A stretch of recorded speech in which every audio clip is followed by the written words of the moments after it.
안녕하세요. 사연을 시작하기에 앞서 구독과 좋아요 부탁드려요. 감사합니다. 사연 시작해 볼게요. 지금 생각해보니 그때 제 앞에 빨간 신호등이 켜져 있었는데 저는 그걸 보지 못했던 것 같았어요. 아니, 보고도 무시했다고 해야 맞을까요? 사랑에 눈이 멀어서 말이에요. 남편과 만난 건 회사 동료의 소개였어요. 첫인상은 그럭저럭이었는데 만날수록 매력적인 사람이었어요. 무엇보다 저에게 정말 잘해줬거든요.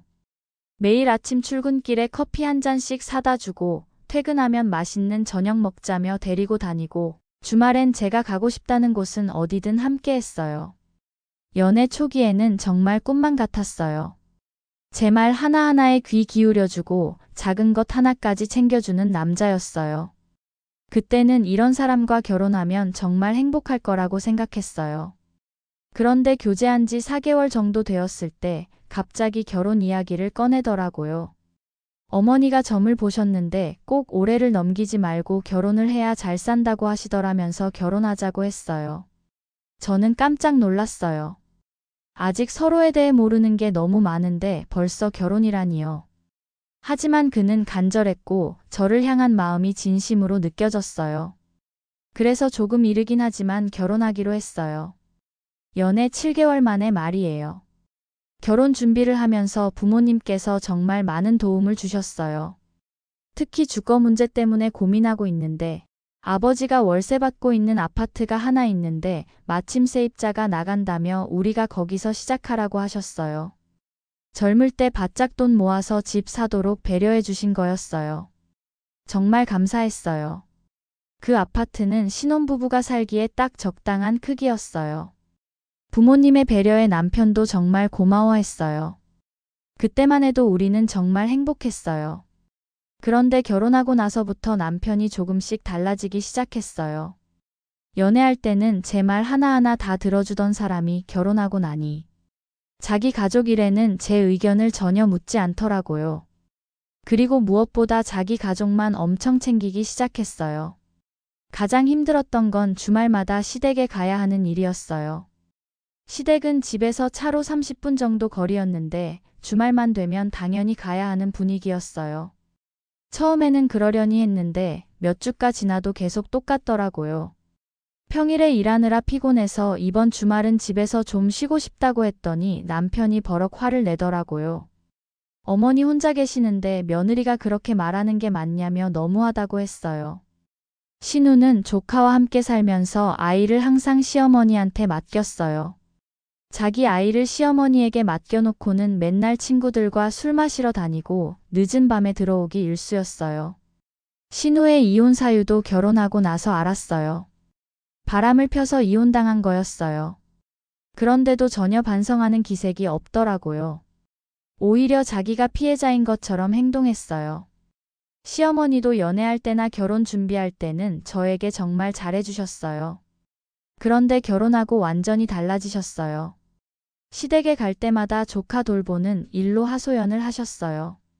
나이가 들어서 애보기가 너무 힘들다면서 하루 종일 쫓아다니느라 허리가 다 아프다고 하셨어요. 그러면서 온갖 집안일을 시키셨죠. 원래도 정리를 못 하시는 건지 항상 집이 엉망이었어요. 결혼 2개월 정도 되었을 때 제가 돈 관리를 하겠다고 했어요. 남편 월급이 350만 원 정도였고 저는 결혼 전에 승진해서 월급이 380만 원 정도였거든요. 둘 다 나쁘지 않은 수입이었기 때문에 잘 관리하면 빨리 돈을 모을 수 있을 거라고 생각했어요. 그런데 그때 충격적인 사실을 알게 되었어요. 남편이 매달 시어머니께 용돈을 100만 원씩 드리고 있었고 신우한테도 50만 원씩 용돈을 주고 있었던 거예요. 남편 월급의 거의 절반에 가까운 돈이 나가고 있었던 거였어요. 왜 저한테 말 안 했냐고 물었더니 말하면 제가 이럴 줄 알았다면서 자식이 어머니와 동생한테 용돈 주는 게 뭐가 잘못됐냐고 하더라고요. 그래도 상의는 해야 하는 거 아니냐고 했더니 그리고 결혼했으니까 우리도 돈을 모아야 하는데 조금 줄이면 안 되냐고 했더니 남편이 완전히 돌변했어요. 그것만큼은 절대 줄일 수 없다며 난리를 쳤어요. 자기가 안 주면 어머니 생활비가 없다면서 노후 준비도 제대로 안 되어 있다고 했어요. 그리고 동생은 혼자서 애 키우느라 힘든데 어떻게 용돈을 안 주냐는 거였어요. 저는 정말 어이가 없었어요.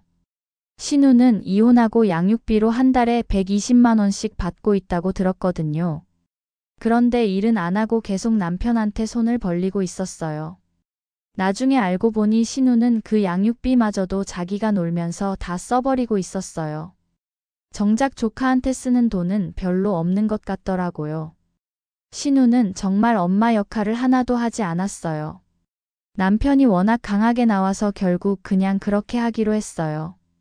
달리 방법이 없었거든요. 하지만 그때부터 남편에 대한 믿음이 흔들리기 시작했어요. 결혼 전에는 이런 이야기를 한마디도 안 했으면서 결혼하고 나서는 당연하다는 듯이 행동하는 게 정말 이해가 안 됐어요. 그리고 결혼한 지 3개월쯤 되었을 때예요. 평생 잊지 못할 일이 벌어졌어요. 퇴근해서 집에 들어오는데 남편이 큰 캐리어를 끌고 들어오더라고요. 그 뒤로 신우가 조카 손을 잡고 따라 들어왔어요. 갑자기 이게 뭐냐고 물었더니 당분간 같이 지내기로 했다고 하더라고요. 정말 어이가 없었어요. 상의 한마디 없이 갑자기 이런 일을 벌이다니요. 미리 상의도 없이 갑자기 이러면 어떡하냐고 했더니 신우이 집이 월세였는데 월세를 제대로 못 내서 보증금까지 다 까먹고 쫓겨났다는 거였어요. 그 말을 듣는 순간 정말 황당했어요. 양육비 120만 원에 남편한테 받는 용돈 50만 원이면 170만 원인데 그것도 제대로 관리 못해서 집까지 일다니요. 신우는 일도 제대로 안 하면서 맨날 놀러 다니더니 결국 이런 일까지 벌인 거였어요. 그래도 이건 너무하지 않냐고 상의 한마디 없이 갑자기 이게 뭐냐고 했더니 남편이 좁은 집에서 힘들게 사는 자기 동생이 불쌍하지도 않냐면서 그마저도 쫓겨나게 생겼는데 그럼 길바닥에 버려두냐고 소리를 질렀어요. 그렇다면 어머님 집도 있는데 왜 갑자기 우리 집에 오냐고 했더니 남편이 버럭 화를 내더라고요. 그 와중에 신우는 아무렇지도 않다는 듯이 조카와 함께 작은 방에 들어가서 짐을 풀고 있었어요. 정말 뻔뻔했어요. 제 눈치 하나 보지 않고 마치 원래 자기 집인 것처럼 행동하더라고요. 나중에 알고 보니 시어머니가 먼저 남편에게 같이 살라고 했다는 거였어요. 맨날 조카 보느라 힘들다면서 이제는 못 보겠다고 하신 거였어요. 어머니도 나이 드셔서 애 보기 힘드시다고 하니까 우리가 도와줘야 한다는 거였어요. 정말 기가 막혔어요. 시어머니는 그동안 며느리 노릇 안 한다고 저를 은근히 압박해놓고서는 정작 본인은 손자 돌보기 힘들다며 우리에게 떠넘기려는 거였어요. 시어머니는 자기 자식들밖에 몰랐어요. 며느리는 당연히 희생해야 하는 존재라고 생각하시는 것 같았어요. 결국 당분간만 지내기로 했어요. 다른 선택지가 없어 보였거든요. 하지만 그것이 제 인생 최악의 선택이었어요. 신우와 조카가 들어온 그날부터 집안이 완전히 난장판이 되었어요. 신우는 집안일은 손끝 하나 까딱하지 않으면서 제가 차려주는 밥은 당연하다는 듯이 먹었어요. 설거지는 물론이고 자기가 쓴 컵 하나도 치우지 않더라고요. 아침에 출근할 때는 그럭저럭 정리되어 있던 집이 퇴근해서 돌아오면 완전히 난장판이 되어 있었어요. 거실에는 조카 장난감이 널려 있고 신우가 먹다 남긴 과자 봉지며 음료수 캔들이 여기저기 굴러다니고 옷가지는 소파에 널어놨고 부엌 싱크대에는 설거지할 그릇들이 산더미같이 쌓여 있었어요. 정말 집이 집 같지 않았어요. 그래도 조카가 있으니 참았어요. 아이에게는 잘못이 없으니까요. 하지만 신우의 행동은 정말 상상을 초월했어요. 제가 퇴근해서 저녁을 차려주면 자기는 몇 숟가락만 먹고는 친구들과 술 마시러 나가버리는 거예요. 그러고는 밤 12시가 넘어서야 술 냄새를 풀풀 풍기며 들어왔어요. 조카는 저와 남편과 함께 저녁을 먹고 잠이 들었어요. 정말 안쓰러웠어요. 조카가 너무 불쌍했어요. 남편도 신우 편만 들었어요. 제가 신우에 대해 불만을 이야기하면 오히려 저보고 너무 속이 좁다고 했어요. 힘든 상황에 있는 동생을 이해하지 못한다고 했어요. 그런데 정작 신우는 맨날 놀러만 다녔어요. 시어머니한테 전화해서 이 상황에 대해 이야기해봤어요. 그런데 시어머니는 더 가관이었어요. 별 수 있겠냐며 참으라고 하시더라고요. 그러면서 가족이 어려울 때 서로 도와야 하는 거 아니냐고 하셨어요. 정말 할 말이 없었어요. 그 2주 동안 저는 진짜 미칠 것 같았어요. 그런데 신우는 그런 제 모습을 보면서도 미안하다는 말 한마디 없었어요. 오히려 당연하다는 듯이 행동했어요. 가끔은 제가 늦게 들어오면 저녁이 늦었다며 불만을 표시하기도 했어요. 정말 뻔뻔한 사람이었어요. 한 번은 신우가 3일 연속으로 밤늦게 들어온 적이 있었어요. 조카가 엄마를 찾으면서 울더라고요. 그래서 제가 신우한테 조금 자제해달라고 말했어요. 신우가 발끈하더라고요. 언니는 애 없으니까 모르겠지만 애 키우는 게 얼마나 스트레스인지 아냐면서 가끔 바람이라도 쐬어야 살 수 있다고 하더라고요. 정말 어이가 없었어요. 그리고 신우는 집안 분위기도 엉망으로 만들었어요. 남편이 퇴근해서 피곤해하면 신우가 오빠도 참 힘들겠다면서 나는 이런 상황이라 미안하다며 눈물을 글썽이는 거예요. 그러면 남편은 또 괜찮다 가족인데 뭐 어떠냐면서 신우를 위로했어요. 그런데 정작 저한테는 동생이 힘든 상황인데 이해하라면서 희생을 강요했어요. 정말 기가 막혔어요. 2주가 지나자 더 이상 참을 수가 없었어요. 남편에게 이제 정말 안 되겠다고 참을 만큼 참았다고 말했어요. 집은 알아보고 있냐고 했더니 돈이 어디 있어서 집을 알아보냐고 하더라고요. 그럼 어쩌자는 거냐고 했더니 어쩔 수가 없으니 그냥 같이 지내자는 식으로 말했어요.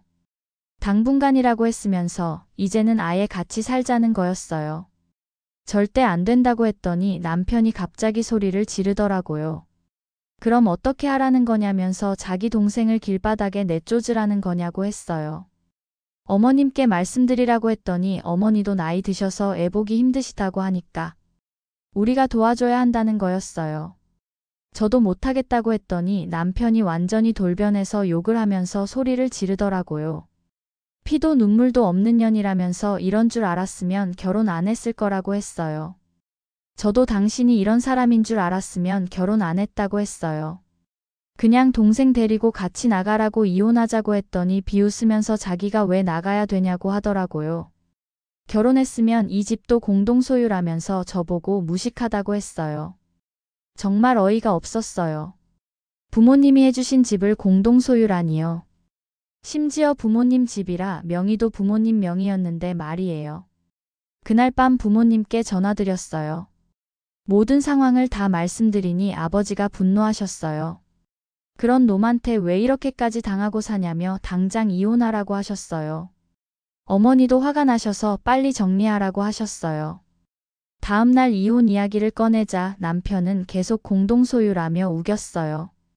하지만 집이 부모님 명의라는 걸 확인하자 그제서야 말을 바꿨어요. 그러면서도 끝까지 자기는 잘못이 없다는 식이었어요. 오히려 저보고 가족애가 없다며 차가운 사람이라고 하더라고요. 이혼 과정은 생각보다 빨리 끝났어요. 남편이 더 이상 버틸 수 없다는 걸 깨달았거든요. 재산 분할할 것도 없었고 위자료를 요구할 명분도 없었어요. 남편은 끝까지 자기가 피해자인 것처럼 행동했지만 결국 이혼에 동의할 수밖에 없었어요. 이혼이 확정되고 나서 시댁 소식을 들었어요.